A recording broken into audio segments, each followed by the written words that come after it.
So, hi, folks. I'm joined by the football expert. That's Brendan McGirr. And you've been causing a bit of a storm, Brendan, bit of a storm online with one of our interviews with Alan Hudson, talking about the older women's football commentators. And I think it's had over 40,000 views. Well, listen, I think first of all, Alan Hudson, what a superstar, what a Brilliant. terrific footballer. The likes of we don't see it in today's generation, I'm afraid. And before everyone gets on about dinosaurs or says we're, like misogynists or whatever, none of us are saying women shouldn't do the women's football. Like, let them commentate on a women's football, but or even if they've got to have women commentators in football, at least provide a service where you can have the option of a red button and listen to a male commentator if you want. That's all Yeah, I'm I saying. totally agree. I think people have got the wrong handle on it. I mean, I love women's commentators in women's tennis and things like that, but I just happen to prefer to listen to a bloke when I'm watching football. That's it, really. It's just more traditional, and we, look, men will relate to it better, I'm afraid, no matter what the ladies say. And I know they're, in their generation, and probably the kids of today will probably get used to it and grow up with it. But I still think there's, definitely a market for the older generation, and anyone over 30 who wants to watch football with the lads. Let's just have a channel that's like, when you want to call it retro, or just a male panel, whatever, just an option channel that you'd have these pundits on that you can, relate to more. I'm Yeah, sure some people absolutely. relate to, if you've gone and watched women's football, then you can relate to them ladies. But, I didn't do that. I've never done it. So it's really hard, like I said, she might be the girl that makes the tea, or she could be filling in. She could be, a cleaner there. I wouldn't know. I really Yeah. wouldn't know. I think it's just it goes back to the thing of being, terribly woke and this, that, and the other, that we've got to have the ladies on, and it's nothing against the ladies. And there's a few load of the comments. I think in actual fact that a 98% of people who commented agreed with Alan Hudson, yourself, and us, that they just preferred having a bloke there that they could relate to, that they'd watched, that they'd seen on the pitch, and this, that, and the other. They weren't giving the women a kick in or anything like that. It just was, they just preferred it, didn't they? Well, I actually know a lot of women who go football with me, like me and Mercy and other people that go, Yeah. and they all agree that they prefer to have the male commentator on the men's game. That's ladies as well as saying that. Yeah, absolutely. We got a few criticisms as saying that Paul Whitehouse should have been in this. So basically, we are, caricatures, and Alan Hudson is, caricature and stuff like that. But a lot of people saying, Alan Hudson played the beautiful game in a beautiful way. That was from 1K Joe. He's one of my favourite Chelsea players. Oh, yeah, I think this is quite a good one. Graham said, how about Joey Barton to replace Lineker on Match of the Day? Superb choice. I think with Paul Whitehouse. Yeah, yeah. I tell you, if they put Joey Barton on Match of the Day instead of Lineker, the views would go massively up, wouldn't they? Well, listen, look, at the end of the day, 98% of the comments we've had on there are all pro what we're saying. And as long as people understand it, if we're living in this new world of free speech and freedom, Mhm. we must be allowed to have this opinion. And in fairness, why can't it be catered for? Do you know what I mean? Why can't you have, if you want an all ladies panel, have a ladies panel, and have a channel where you can subscribe to that, and have a lads panel? Do you know what I mean? They've got enough technology now to make it happen.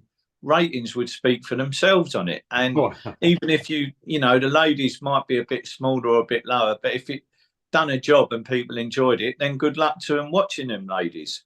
yeah, this another comment. Pardeep Singh, he says, sad old men who still think it's 1971.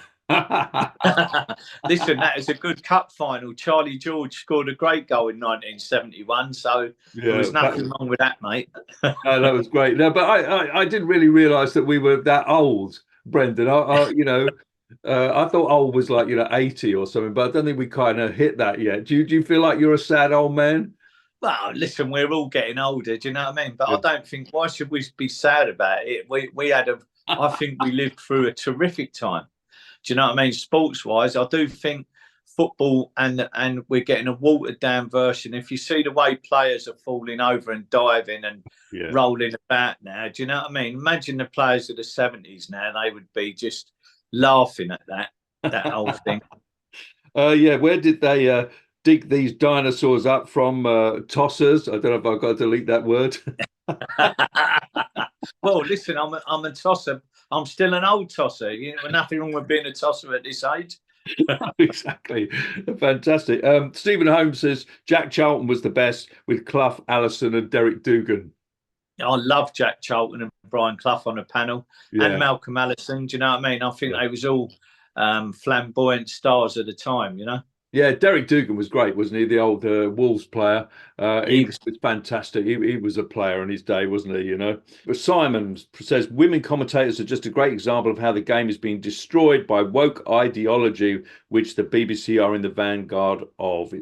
Yeah, you know, I mean, I think the BBC. I mean, I don't watch it anymore. I don't watch Match of the Day anymore at all. I just Football Focus and Match of the Day, which were two stalwarts for any football fan, and now really have just been thrown by the wayside. No one's got any interest in them. No, and you know, he was also Alan Hudson going on about Mika Richards and all of that, and you know, I find him irritating, to be perfectly honest, you know, and even Shearer's gone very woke, you know, and I think the thing is, if you work in the BBC and you've worked there for 20, 30 years, you go woke because every single person around you is woke. They're all like that. I mean, when I used to be an actor and I used to be hired and you go into the BBC, I mean, there was nobody there that wasn't lefty. There was nobody, apart from maybe the people, electricians or the canteen people or whatever. So, I mean, I think they've destroyed football, and you can see it by the ratings. Well, listen, if the BBC want to pay me £1 million a year to go and Match of the Day, I'll be fucking woke. Don't worry about that. I'll be the first one to go, let's get birds on the linesman, let's get women here. I'll do anything they want for £1 million a year on that BBC thing.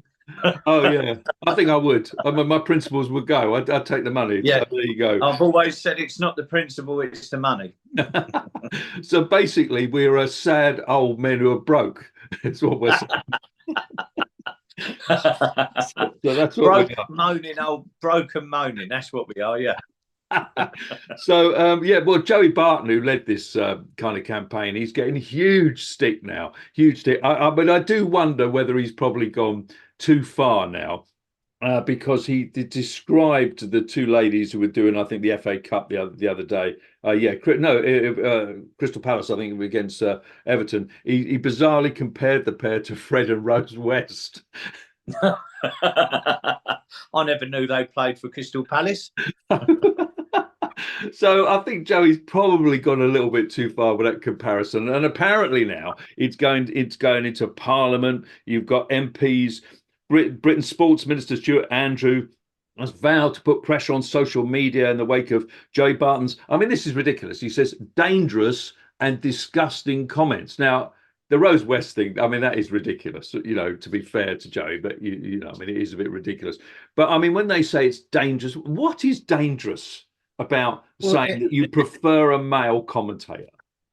And anyone with a bit of common sense knows Johnny Barton has said that tongue in cheek. Yeah. Do you know what I mean? We know they're nothing like Rose and Fred West. Do you know what I mean? Fred West was terrible on the left side of the field. He was terrible. No pace or whatever. Yeah, Rose West as a centre half. I mean, she weren't up to much, was she? But he's not, you know, dangerous. I think is ridiculous. Barton also invoked the memory of soldiers who fought in the First World War, including his grandfather, to justify his attacks against women in football. He suggested that he would have to be killed before he could be cancelled, calling himself a lone wolf. So it's all gone a bit, you know, this is just about women's commentators, isn't it? It's getting a bit out of hand now. Well, I think maybe Joey's just keeping the spotlight on himself for a bit of attention there, isn't he? You know what I mean? Like that. If we're all honest, that's all he's doing. He's playing the game, keeping a bit of attention on him. You know, like I said, it shouldn't be no big issue really. We can have a bit of banter about it. We'd like to see an option where you can have the commentary done by a man and not necessarily a female if you don't want to listen to it. It's no biggie. Do you know what I mean? Like I just think. If we should be in this new woke world, why are we not all catered for as we're meant to be? Yeah, and all this sort of sexist stuff. I mean, it's just ridiculous. I just prefer listening to a bloke that I've seen play on the football field in the same kind of, that's what I like. That's it. Well, women are doing great as well because you've got your first woman referee, Rebecca Welsh, and she took charge of Fulham against Burnley, and apparently she did really well. What do you think about women referees, Brendan? Well, I'm just wondering, do they, how's the referee going to go down after the game with all this? Do you know what I mean? How do they feel about that? And is someone going to go in and give her a good going over at half time just to moan about things? How's she going to take it, really? So, Yeah. it's a whole new world, isn't it? Yeah, I mean, I have less problem with that than I do with the commentators. I just don't like the sound of the voices and this, that, and the other. But apparently, this woman's referee, she was very good and she did a good job. And maybe the blokes would be kind of like respectful to Well, her on the field. I just think that it may not be a bad thing having a woman referee because, like you say, there'll be a bit harder for them to barrack her and all that. Yeah. And knowing a bird, she'll certainly pull out a card a lot quicker. Do you know what I mean? Especially if she's got the ump that weekend. So, you know what I mean? Let's face it, we're just sexist old broke blokes. That's what it is. Maybe that's what we should call the program. So, other news, sad news that the Kaiser, Franz Beckenbauer passed away. So that was sad. Yeah, that was just sad. What a genius footballer and manager he was, wasn't he? Eh? Yeah, fantastic. And I mean, he was probably and I don't think it's a great thing, to playing out from the back, but he probably was the first bloke that used to do all of that, wasn't he? Yeah, I think he was like the first one to really bring in the sweeper system and all that, wasn't he? Yeah, yeah. So he was a great player. So that was all very sad. So yeah, Liverpool top of the table, Villa second. Well, I'm so glad that we had a bit of a break over the Christmas period with the football results because there's no way I would have chose Arsenal to lose 3 games in a row. The 2 league games and the cup game. That definitely threw me off my Yes. bit of patter there. Do you know what I mean? So I'll be honest, I would have definitely got them results wrong. I would have tipped Arsenal to win them games. So yeah, they've gone off the boil, and he's the manager's getting a bit of stick, isn't he? Yeah, and I just think it's that time of year, isn't it? Christmas is a funny time of year. This is usually when titles are really like the crux of the title can be decided around this period with injuries, a few good wins, bit of confidence. Do you know what I mean? So Liverpool are doing well. Man City have kicked in again, haven't they? They're back up and running. So and West Ham sixth. All that stick that David Moyes has been getting over the years, folks, and they're up in sixth. They're doing well. Beat Man United, which obviously we knew they'd do. But yeah, what are you thinking about David Moyes? Well, listen, he's a really good old-fashioned bread and butter manager. Look what he achieved with Everton. And in fairness, I think Manchester United was so unfair to him how he was treated there. Yeah. I think you look at Fergie was given 4 years to win a trophy.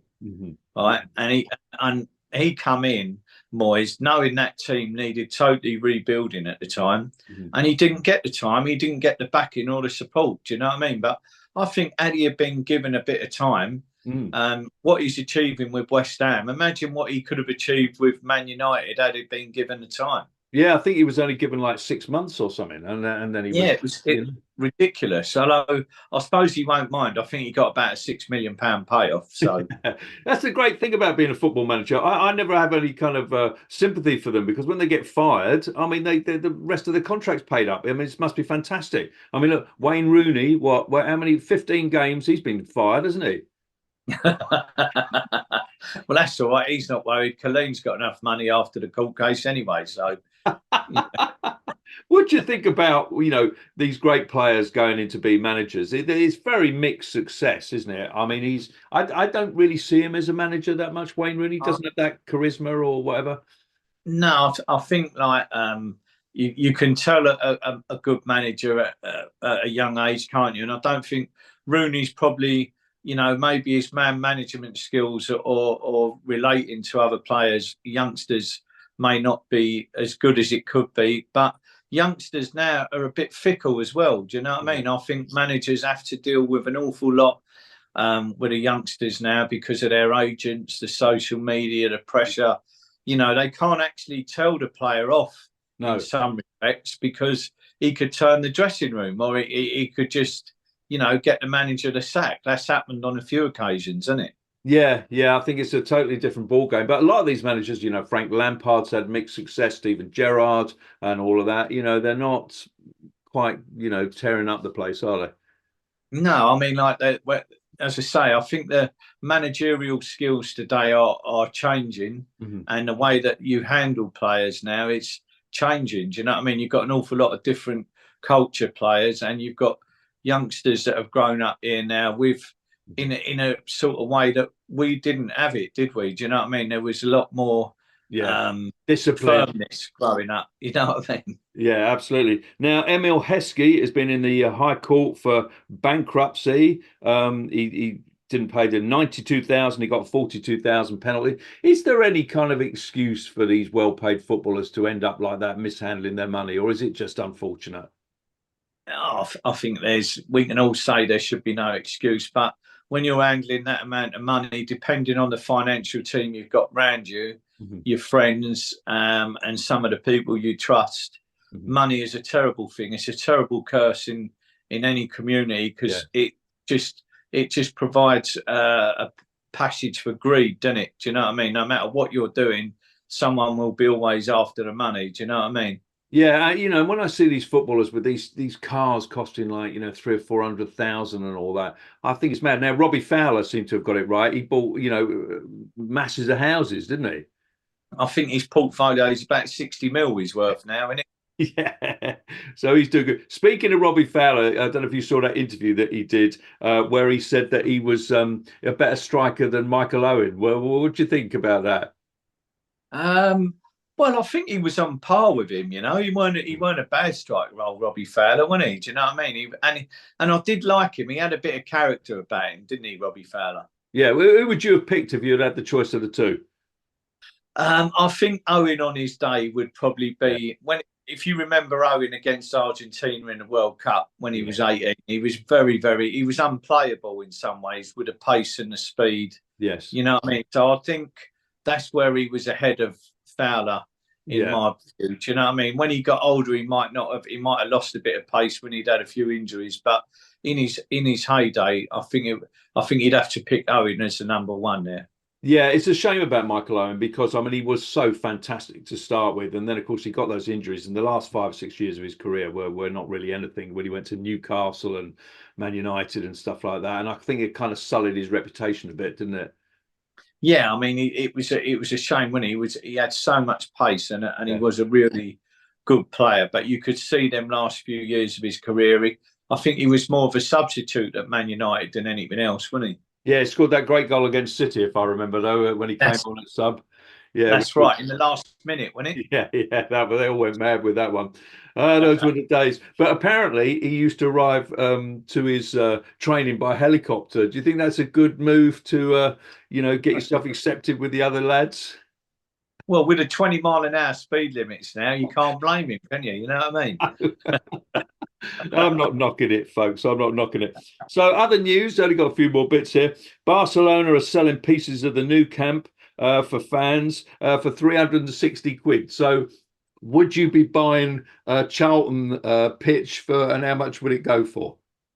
Well, I think they give it away at the end of the season usually at Charlton. You go down there and actually collect it on a card.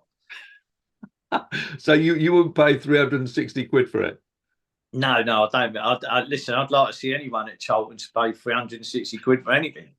A player would be nice. yeah, a player would be good. Sadio Mane is getting criticism. Apparently, because he's just married somebody who's supposedly only 19, and he's 30 odd. So, would you always think nothing wrong with going for a younger, men being older and the ladies being younger? What do you think? No, I'm a great believer. If you can bag a younger lady and you're happy, what's wrong with that? Exactly. Right. What else have we got? Transfer window. Are you excited about the transfer window?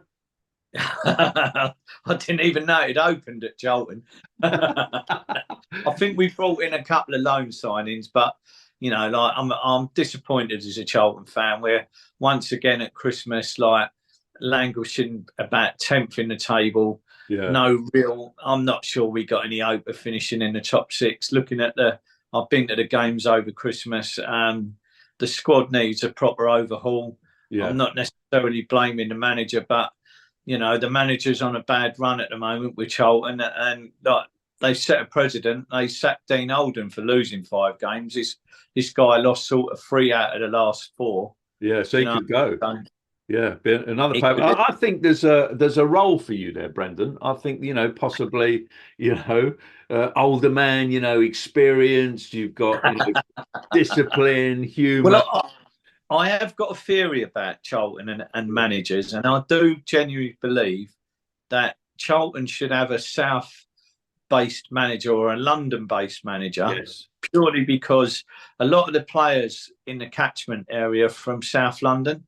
Yes. And the youngsters from South London will find it hard to relate from anyone from Yorkshire or Lincolnshire, because it's a different culture and it's a different, that their whole way of looking at things is slightly different. And I just think some of the youngsters would respond better to a bloke from South London or a London-based manager.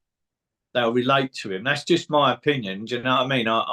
I'm not knocking the credibility of Michael Appleton or Dean Oldham, but I just think Charlton, if you look at his history, that the best managers have always been close to the club or in London. Do you know what I mean? Absolutely. I think that you're nailed on for the job. Nailed on, Brendan. So you know what'll happen? I'll get offered the woman's job. That's what happened to me. So that's all we got time for, folks. We're going to be back next time. We are going to be looking for other footballers to come on the show. We've had the great Alan Hudson, and we had Frank McAvenny, who was fantastic, wasn't he? So yeah, we're looking. We might even get some Charlton players, might we? I think we've got a couple in the pipeline. So we've got a big Charlton hero in the pipeline. I don't want to name him yet, but he was a superstar of the '98 playoff final. So you got to guess that one, folks. And if you've got any suggestions of people that we should get on, and if there's any footballers out there that watch this who want to come on, we'd love to have you. Just have a bit of fun and a bit of a laugh. That's all it's about. All right, folks. Hope you enjoy it, and we will see you next week. Cheers. Thank you.